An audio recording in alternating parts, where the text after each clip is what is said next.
Muy buen día, estimados participantes. El día de hoy, continuando con el curso de Derecho de Construcción, desarrollaremos el tema de ejecución contractual de la mano del profesor Hansel Salinas, quien es gerente de GPA, asociado de Cronos Legal Group, es abogado en Derecho por la Universidad Científica del Sur, cuenta con un máster en Corporate Compliance por la UCAM de España.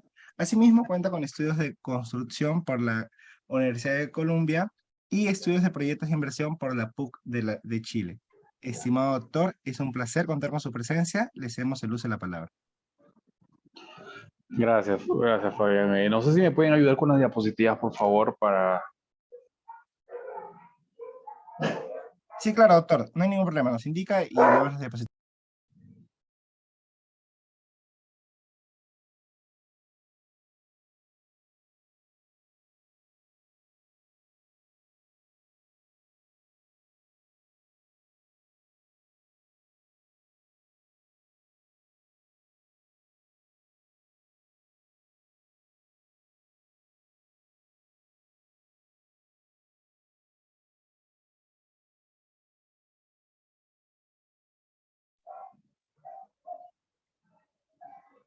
Mira, buenas tardes con todos.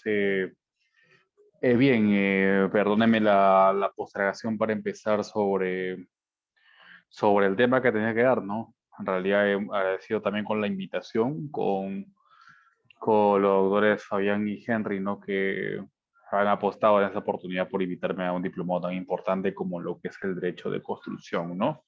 El cual es una rama muy nueva en Perú y en Perú muy poco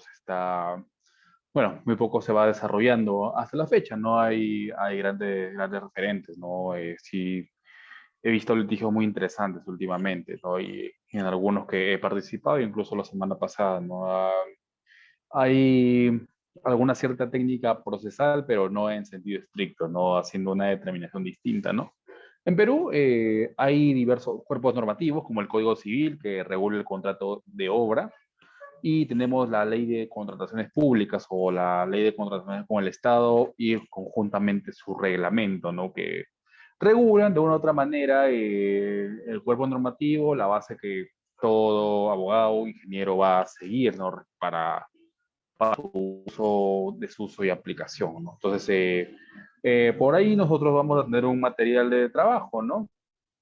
El tema es amplio, el tema es amplio, pero vamos a tener que resguardarlo al menos por aspecto para ver temas preliminares, para que sepan cómo funciona al menos el monstruo de la construcción, ¿no?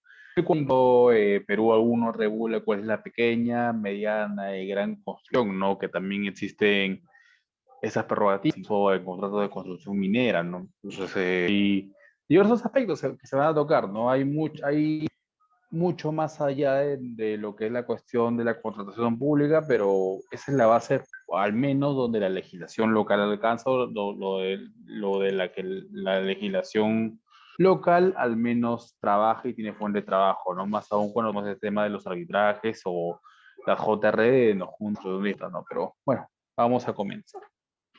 En materia de ejecución contractual, señores, bueno, contractual agenda, aspecto preliminar, ejecución contractual, las nulidades y penalidades y la resolución, ¿no? Hay aspectos muy grandes, porque no solamente vamos a basarnos en la ley de contratación del Estado, ¿no? Sería lo correcto también tocar lo que es la ley de promoción de inversión pública, para ver lo que es asociación pública-privada, concesiones, proyectos de inversión, obras por impuestos, en activos, entre otros, ¿no? Que también existe, es un área mucho más técnica de la gran construcción, ¿no? Eso ya sería gran construcción, ¿no? Naturalmente, acá en Perú se va a tocar lo que es la pequeña, mediana construcción, ¿no? Es decir, ¿no? Algo de 2 millones hasta lo que son 90, 200 millones, a lo mucho, ¿no? Pero la gran construcción son construcciones que definitivamente duran 5, 7, 10 años, ¿no? Tenemos una concesión actual que es en Perú, que es el megaproyecto del puerto de Chancay. Eso ya es otro tema, ¿no? Eso ya sería derecho a las inversiones, entre otros, ¿no? Pero quiero acercarnos, quiero que al menos podamos distinguir de qué tipo de construcción hablamos, porque no todas las cláusulas son iguales, ¿no? Pero vamos, a la siguiente diapositiva, veamos el ciclo real de la contratación pública.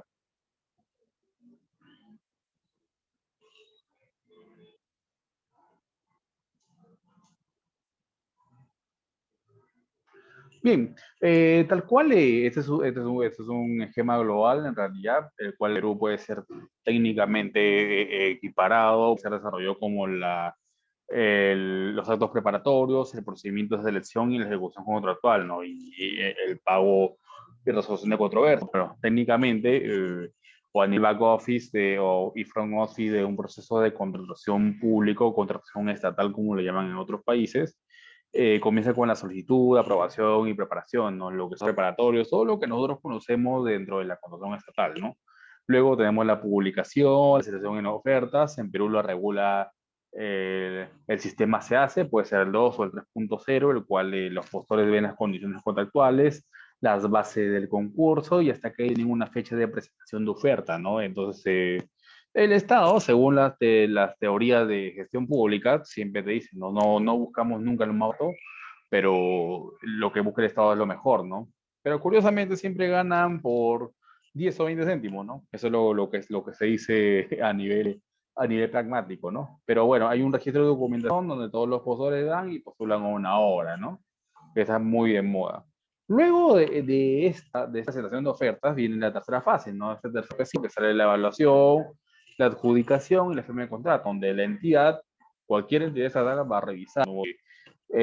Cuál es el que más le conviene, ¿no? Es como, y ese es un ejemplo, no sé si sea tan grato, pero es como cuando uno hace un match en una aplicación, ¿no? Entonces uno no va eligiendo, bueno, lo peor y lo mejor, ¿no? Sino uno que cubra sus expectativas. Entonces ahí va sobre la evaluación y con ese mismo van a firmar el contrato, ¿no? Luego de ese primer contrato, creo que, o hasta ese momento, se tiene por satisfecha el ciclo de contratación pública, ¿no? Pero ¿qué pasa cuando una de las partes falla? Y es eso por el cual hago la equiparación y la homologación con una relación sentimental, ¿no? ¿Qué pasa cuando una de las partes falla? O lo perdonas otra vez, o lo perdonas otra vez, o lo que simplemente vas a hacer es subsanarlo, cortarlo de raíz o declararlo ya, ¿no? Hay muchas situaciones por el cual termina con una pareja tuya, así como hay muchas situaciones por el cual puedes resolver un contrato estatal. Hay diversas equiparaciones, ¿no? Siguiente diapositiva, por favor.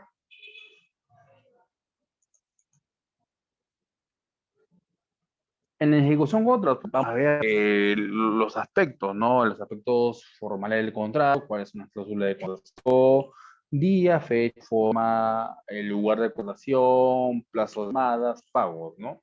Luego tenemos son los plazos de ejecución del contrato, que curiosamente o seguidamente, después de los 8 días de haber sido otorgado la buena, ¿no? Luego tenemos la garantía del fiel cumplimiento del 10% del valor de la obra, ¿no? Que se da por intermedio de una carta fianza otorgada por el contratista, ¿no? Es decir, bueno, en caso de que no me cumplas la obra, vas a dejar tu 10% de garantía, ¿no? Porque si tú no me cumples la obra, lo que yo voy a tener que encontrar a otro que quiera trabajar en esa obra que tú me dejaste paralizada, ¿no? Y luego tenemos las modificaciones de los contratos siempre y cuando no afecten al orden financiero de las cosas o el orden financiero del contrato, ¿no? Y esto suele pasar mucho, ¿no? Y más aún cuando han habido lo que son la subida y bajada del dólar, ¿no? Esta misma que van a afectar el costo de los consumibles, de los equipamientos, el costo de la canasta básica familiar, incluso la elevación de un sueldo mínimo de remuneración vital, ¿no?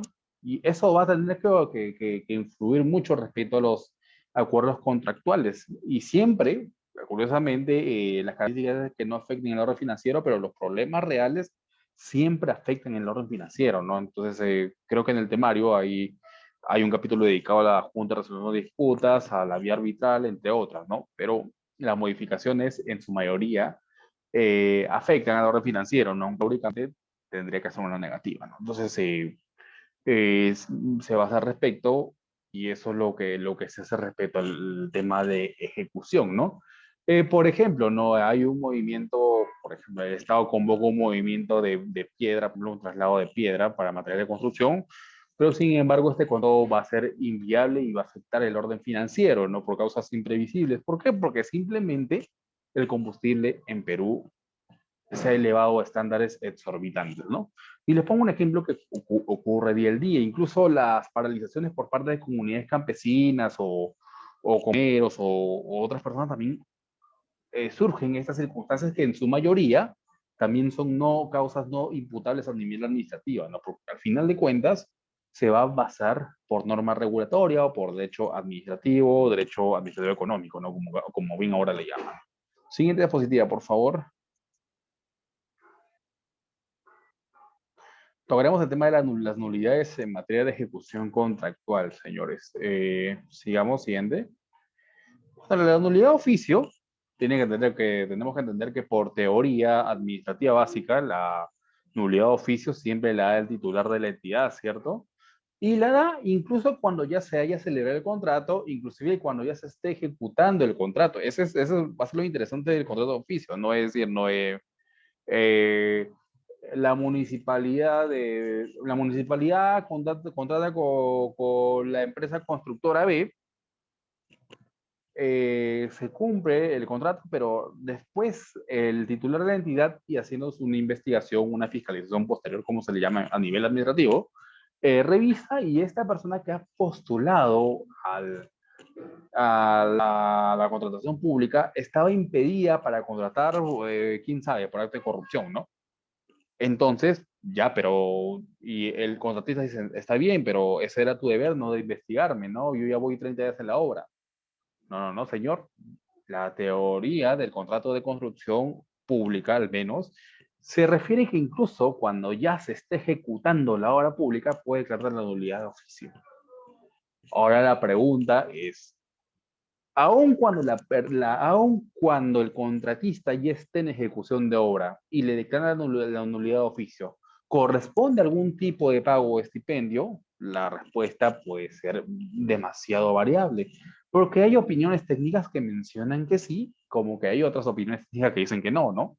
Eso lo podemos tocar tranquilamente en un taller o en un capítulo de jurisprudencia a ver cuál es la más aplicable, ¿no? Pero en materia sancionadora, derecho público siempre se va a ir a lo que es el nebis in idem, ¿no? El cual va legalmente van a ir a teorías o sujeciones en base al interés público, ¿no? Porque recuerden que para el Estado tiene que cumplir fines esenciales, ¿no? Como educación, infraestructura, seguridad y salud, ¿no? Esos son los fines básicos de gestión.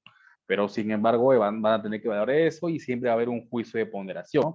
Es por eso mismo que triunfaban, al menos en su momento, los amparos contra las ejecuciones contractuales, ¿no? O amparos contra el Tribunal de Contratación del Estado, o amparo contra el OCE o amparo en contratación pública, ¿no? Y ahora que también han modificado el nuevo Código Procesal Constitucional respecto a esos casos en concretos, el cual viene a ser un problema muy enorme porque no hay juzgados especializados en contrataciones públicas. Entonces va a haber un furorú muy tremendo. Pero ese es otro tema que, alejándonos del criticismo, debemos continuar, ¿no? Siguiente diapositiva, por favor. Hay supuestos para nulidad de oficio, señores. Por ejemplo, en nivel construcción, asimismo, para generar una nulidad, señores, cuando se genera la nulidad, automáticamente también se da el deslinde, ¿no?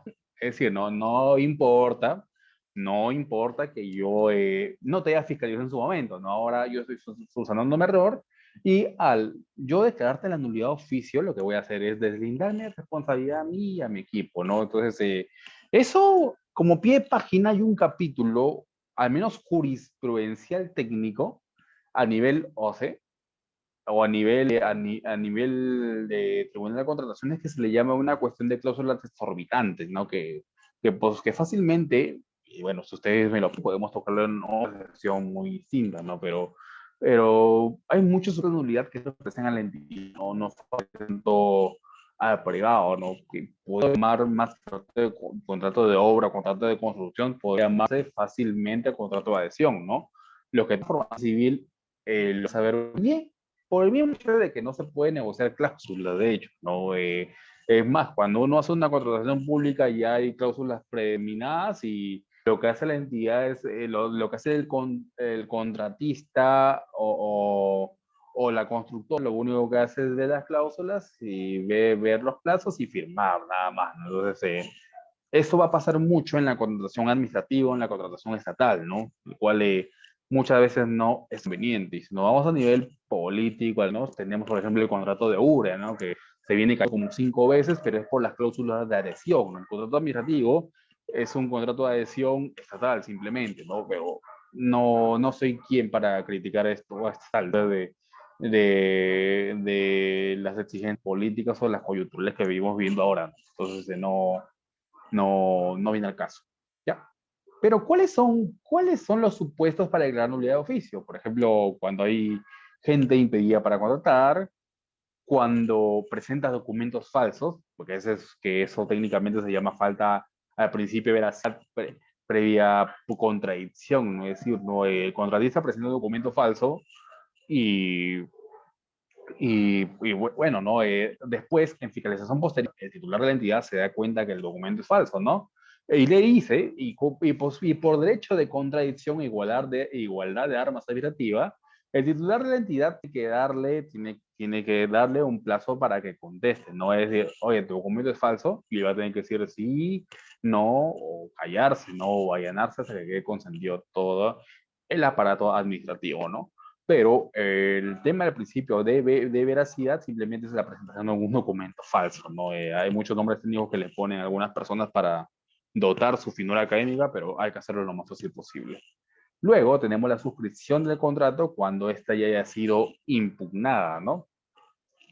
Es decir, no hay un procedimiento de selección y al final eligen a una constructora, pero sin embargo, una persona ya impugnó, ¿no? Algún acto, alguna etapa administrativa, ¿no? Aún así haya impugnado, creo que la entidad sigue adelante y elige el postor. Eso también es una medida ilegal y eso también se puede acarrear nulidad de oficio, ¿no? El cual, esta causal simplemente da a entender o da a detonar una déficit de sistema de intercomunicación estatal, el cual no saben sus propios actos que literal el titular de la entidad debe subsanarlo, no a ciencia cierta. Luego, por ejemplo, cuando se vulneren los tipos de contratación directa o cuando no cumplen los requisitos, no hay causales de contratación directa, por ejemplo, cuando hay estado de emergencia, después de 32.000 soles, entre otros, ¿no? Ese es un compendio normativo dentro de la ley de contrataciones con el Estado y su reglamento, ¿no? Luego, la no utilización de medios fundatoriales por ley, ¿no? La vinculación con la corrupción o tener una sentencia firme y consentida o no tener un medio no tener el medio de procedimiento de selección correspondiente, ¿no? Y asimismo, sobre esos 7 supuestos se dan la nulidad de oficio a nivel de construcción. Siguiente diapositiva, por favor.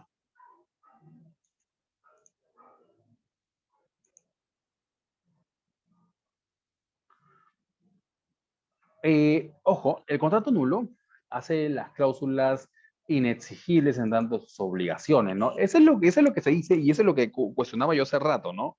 Cuando hay la nulidad del contrato de construcción, se supone que todo es inexigible, ¿no? Porque el acto es inválido y sabes que la nulidad es cuando un acto, según la teoría del derecho civil, un acto nace muerto, ¿no? Entendiendo eso, ¿no? Porque si hubiera desfasado en el camino, daría un tema de anulabilidad, pero esa teoría básica del derecho civil. Sin embargo, le puse el ejemplo muy hace rato, ¿no? ¿Qué pasa cuando me declara la nulidad del contrato cuando yo ya voy 3 o 4 meses operando, ¿no? Todo es inexigible o tienen que hacerme el reintegro por el nivel o capacidad operacional que hicimos, ¿no? Entonces, uno dicen que sí porque me moví, porque hubo el movimiento transaccional financiero, otro mundo dice que no, porque tú al saber que estás impedido o las cláusulas están mal, tú igual has participado, así que tú asumes tu riesgo de estas lagunas legales, pero eso hay opiniones técnicas diferidas, ¿no? Pero eso se los puedo dejar a su libre reflexión. Siguiente diapositiva, por favor.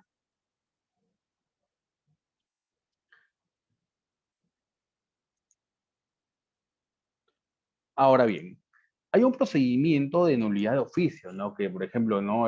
Cuando hay nulidad, tienes que emplazar, ¿no? Al que está cometiendo el vicio, ¿no? Porque la nulidad de oficio siempre son causales que comete el contratista, ¿no?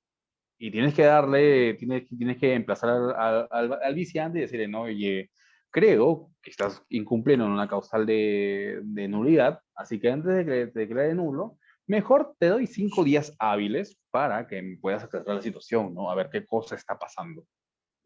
Puede que le conteste, puede que no, o puede que conteste extemporáneo, que tampoco, que también es una causal de improcedencia, ¿no? Ese es derecho procesal básico. Luego de eso, si se pudo subsanar o pudo resolverse la situación jurídico-material, sigue la hora. Pero si no, la entidad va a declarar la nulidad de oficio, ¿no? ¿Cuál es el procedimiento formal? Envías la carta notarial anexando la nulidad debidamente fehaciada. Solo si el acto administrativo tiene validez conforme a las cuestiones de formalidad, ¿no? En caso, señores, en caso de transgresión al principio de veracidad, cuando, por ejemplo, presentas un documento falso, una falsa declaración, lo que se va a hacer es llamar a los demás postores, ¿no? Haces ahí el titular de identidad siempre va a tener que contratar de emergado, además que ha venido segundo, tercero, va a tener que hacer una nueva convocatoria, pero puede optarse por otros postores que perdieron en su oportunidad anterior. Siguiente diapositiva, por favor.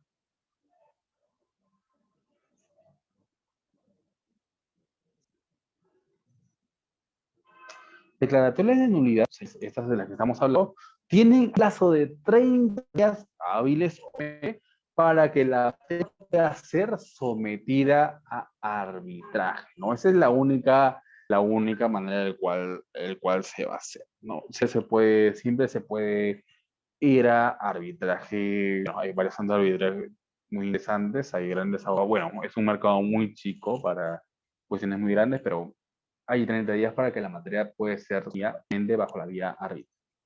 Siguiente, por favor.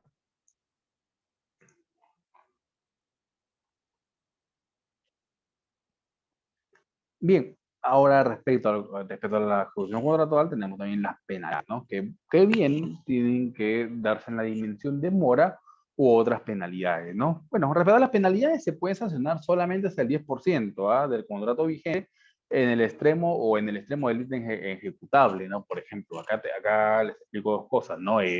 Solo te puedo sancionar hasta el 10%, ¿no? Porque si hoy más del 10% te anulo el contrato y ya no hay obra, pues, ¿no? Y tengo que convocar de nuevo como entidad.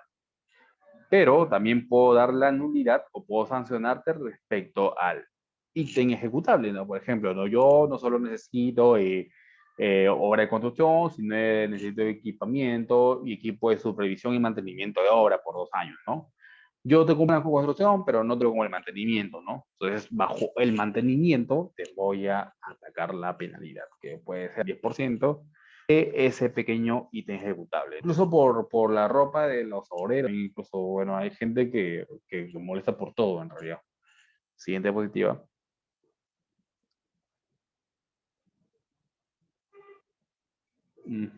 Siguiente, por. Bien, en caso de la mora, señores, la entidad va a aplicar automáticamente mora por cada día de atraso, ¿no? Y el artículo 162 está en la siguiente diapositiva, te da una fórmula, pero pasamos a la siguiente diapositiva, por favor. Bien, el artículo 162 trabaja que en caso de injustificado de retraso por el contratista y que no esté justificado, en la ejecución de prestaciones objeto del contrato, la entidad va a aplicar automáticamente una penalidad por día de atraso, ¿no? La penalidad se aplica automáticamente y se calcula a la siguiente forma.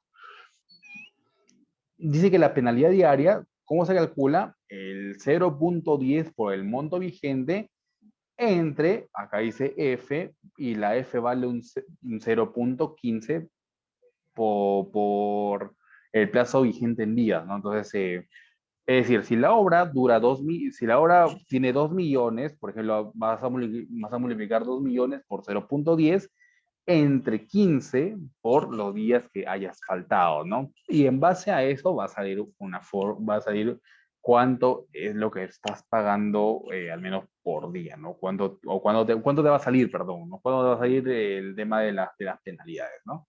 Siguiente diapositiva.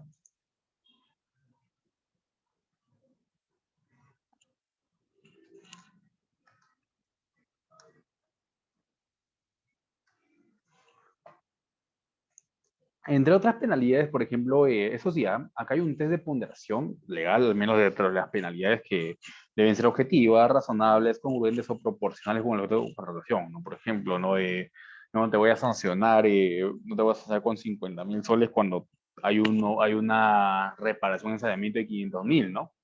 Entonces es incongruente en realidad porque no, creo que vas mucho más del 10% o hay supuestos, ¿no? Ahora, los supuestos de la penalidad va a haber una metodología de cálculo expuesta por cada entidad, ¿no? Y va a haber un procedimiento establecido para la sanción. Entonces, eso se trabaja por cuestiones de la entidad, pero estas deben ser siempre objetivas, razonables, congruentes y proporcionales, ¿no? Por ejemplo, ¿no? Si hay una paralización de una comunidad, entonces creo que es imposible, ¿no? La ejecución y el cumplimiento de los objetivos, ¿no? Por tanto, no pueden darse el tema de las penalidades, ¿no? Pero bueno, eso es técnicamente la idea de las penalidades. Siguiente diapositiva, por favor.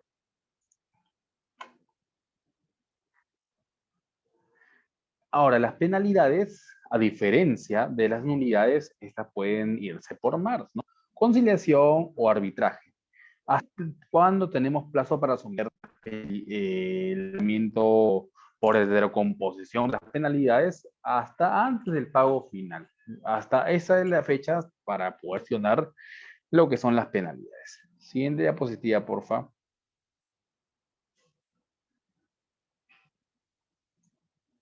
Ahora, tocaremos lo que es la resolución contractual. La resolución contractual se da cuando hay un incumplimiento ya en ejecución de obra, ¿no? Entonces, la resolución contractual también la toca el Código Civil, y el Código Civil es la fuente de inspiración para la ley de contrataciones públicas, ¿no? Bueno, en el extremo al menos del contrato de obra que lo regula el Código Civil, ¿no? Que hay una resolución contractual por caso fortuito o fuerza mayor que imposibilite de manera definitiva por la contratación del contrato, ¿no? Y eso es el ejemplo más claro de los comuneros en obras en provincia, ¿no? Por ejemplo, tengo una obra en Cerro de Pasco y empezaron a hacer quemas, hacer paralización, cerrar calles, cerrar autopistas, entre otros. Entonces, hay causales no imputables a ninguna de las partes, ¿no? Así que el contrato se resuelve de pleno derecho, ¿no? O puede ser también por incumplimiento de obligaciones. Uno de las partes no, por ejemplo, alguien no cumple, alguien no paga, alguien está con la obra paralizada, injustificadamente las tres causales, y hay una resolución de pleno derecho a nivel contractual. Siguiente diapositiva, por favor. Lo que le comentaba ahora en la diapositiva, por ejemplo, ¿no? Una entidad, ahora vamos por parte de la entidad, una entidad puede resolver el contrato en caso donde el contratista incumple injustificadamente sus obligaciones o paralice la obra injustificadamente. O sea, yo me puedo resolver el contrato cuando, pucha madre, tenía que hacer al menos el primer piso de un hospital, ¿no? En 6 meses, pero se me fue la mano, pues no, se me fue, no pude lograr mis objetivos, así que incumplí mis obligaciones, así que me resuelví, ¿no? O paralizo la obra injustificadamente, ¿no? Por ejemplo, ¿no? Me robaron los adelantos que me dio la entidad y no les pude pagar a los trabajadores no quieren trabajar y se paralizó, ¿no? Con cosas bajo que tenía al mando bajo mi responsabilidad, ¿no? Ahí es la primera causal que la entidad puede resolver mi contrato de pleno derecho.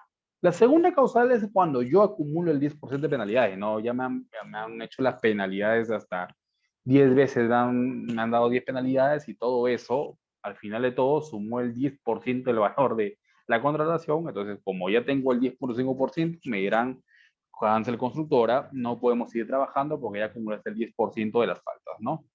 Entonces, lamentablemente vamos a tener que resolver el contrato. Entonces, esas son las dos causales donde se puede resolver el contrato.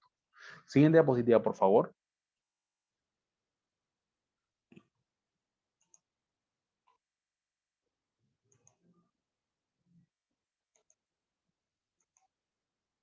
Ahora, el contratista, ¿cuándo puede resolver el contrato? Cuando la entidad cumple injustificadamente sus obligaciones o paralice la obra injustificadamente, ¿no? Acá les pongo un caso complejo que me pasó hace una semana, ¿ya? Resulta que ha trabajado con un ministerio, sobre una contratación de obra, pues, ¿no? Y los comuneros obviamente hicieron su paralización y no dejaban trabajar. Entonces, nuestra parte pidió una ampliación de plazo. La entidad se negó a la ampliación de plazo, ¿ah? Les comento, se negó a la ampliación de plazo. Entonces, como se niega la ampliación de plazo, no, entonces significa de que la entidad no va a poder responder con sus obligaciones, ¿no? Por no solicitar, y asimismo puso, entre otros, entre comillas, pretextos, que no estaban facultadas para pedir plazo porque no se está demostrando, porque debieron pedirnos el examen de viabilidad, que el Estado no es responsable de la solución de los problemas dados por las comunidades campesinas, entre otros, ¿no? Cuando creo que constitucionalmente el Estado tiene el deber de resolver los conflictos sociales, ¿no? Pero el Estado dijo que eso no decía en su contrato, así que no es deber del ministerio resolver eso, ¿no? Entonces, están incumpliendo sus obligaciones, en realidad, mucho más allá de las contractuales, las obligaciones funcionales, ¿no? Entonces, lo que yo hago, lo que sea, resolver el contrato por la vía legal, previa carta notarial. Día después, la entidad también resuelve el contrato previa notarial porque estaba incumpliendo con sus obligaciones. Entonces, eh, eso es lo que pasa con el nivel de resolución, ¿no? Y cuando pasan ese tipo de cosas o vacíos legales o deberes tácitos, la vía exacta es el arbitraje, ¿no? Siempre va a ser así. Ahora, la causal para resolver el contrato va a ser cuando la entidad incumpla con los pagos, ¿no? Y eso pasa en la mayoría de veces cuando se va a un arbitraje, ¿no?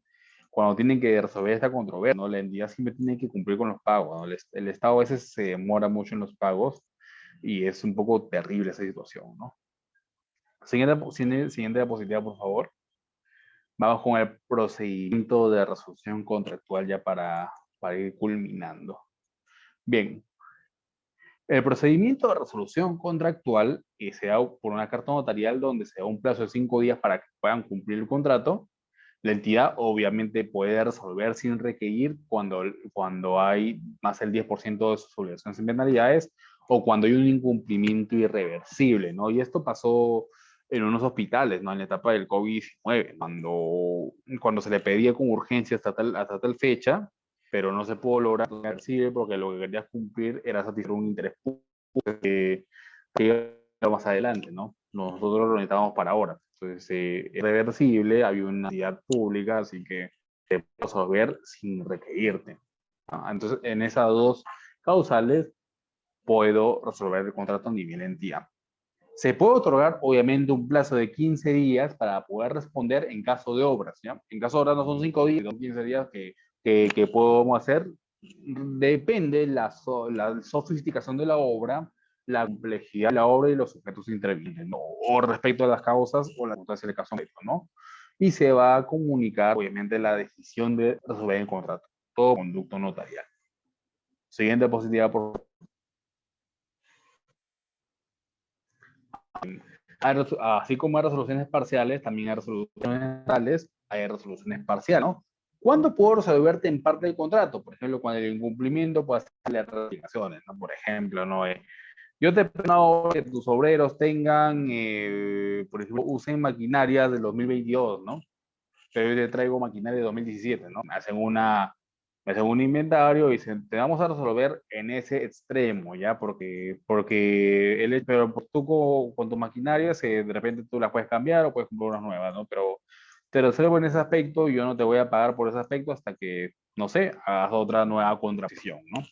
Ya, ¿ya? Porque tu incumplimiento puede ser separable con la obra en total, ¿no? Yo te pedí carro de tal magnitud, pero aún sirve tu excavadora, tu trituradora, ahí está todo tu personal de obra, así que podemos seguir funcionando, pero yo te voy a resolver esa parte y en ese extremo no se te va a pagar en ese sentido.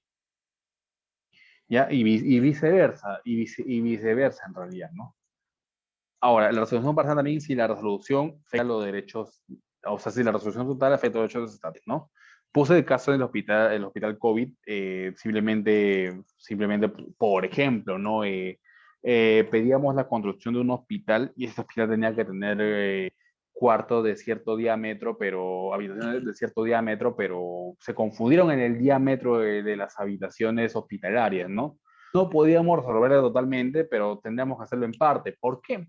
Porque si porque si se anulaba todo el contrato, eso implicaba de que se haga un nuevo procedimiento de selección, lo que implica alrededor de 4 o 8 meses para ver hacer el procedimiento de selección pública hasta que se haga la buena prueba, el perfeccionamiento y la ejecución contractual, y a pasar 9 meses, no 9 meses del cual era urgente tener un hospital. Entonces, si la resolución total afecta el interés público general o los intereses económicos de la entidad, se resuelve simplemente en parte, ¿no? En el ámbito del cumplimiento y en el ámbito de las penalidades de indemnización a favor de la parte afectada, ¿no? Y así se trabaja una resolución parcial, ¿no? Bueno, señores, esa es la primera parte del tema de resoluciones contractuales. Esperamos tocar, bueno, esperamos que muy pronto podamos tocar el tema de los temas jurisprudenciales, las opiniones técnicas, las opiniones del Tribunal de Contratación Estatal, entre otras, ¿no? El cual va a ser muy interesante tocar lo que son las juntas de resolución de disputas también. Entonces, bueno, ¿no? Muy agradecido por la oportunidad y esto fue la ejecución contractual en sus ámbitos introductorios. Muchas gracias. Muchas gracias, estimado doctor Salinas, por la presentación sobre ejecución contractual.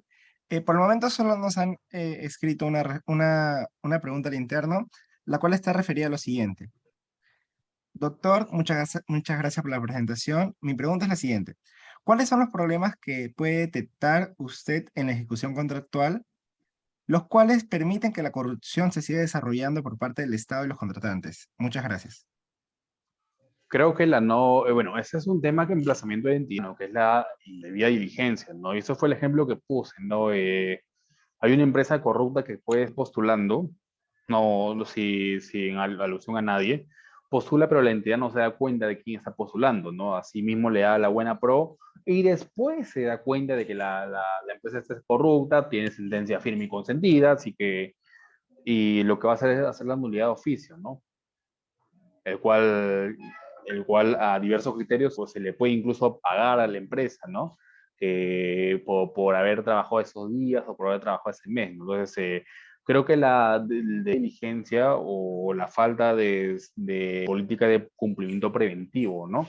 Porque la actividad fiscalizada es cuando un hecho ya sucedió, ¿no? Pero no, muy poco se habla de la fiscalización preventiva que debería ser mucho más. Ese es el principal problema, ¿no? En Perú no existe una política, una cultura de prevención, ¿no? Entonces, creo que así se tiene, al menos por satisfacer así esa respuesta. Pero muchas gracias, muy interesante. Muchas gracias, estimado doctor, por la respuesta. Ante eso, esas serían todas las preguntas desarrolladas. De parte del equipo de Biloyer, extendemos nuestro agradecimiento y esperamos que nos pueda acompañar en futuras oportunidades. Muchísimas gracias, estimado doctor.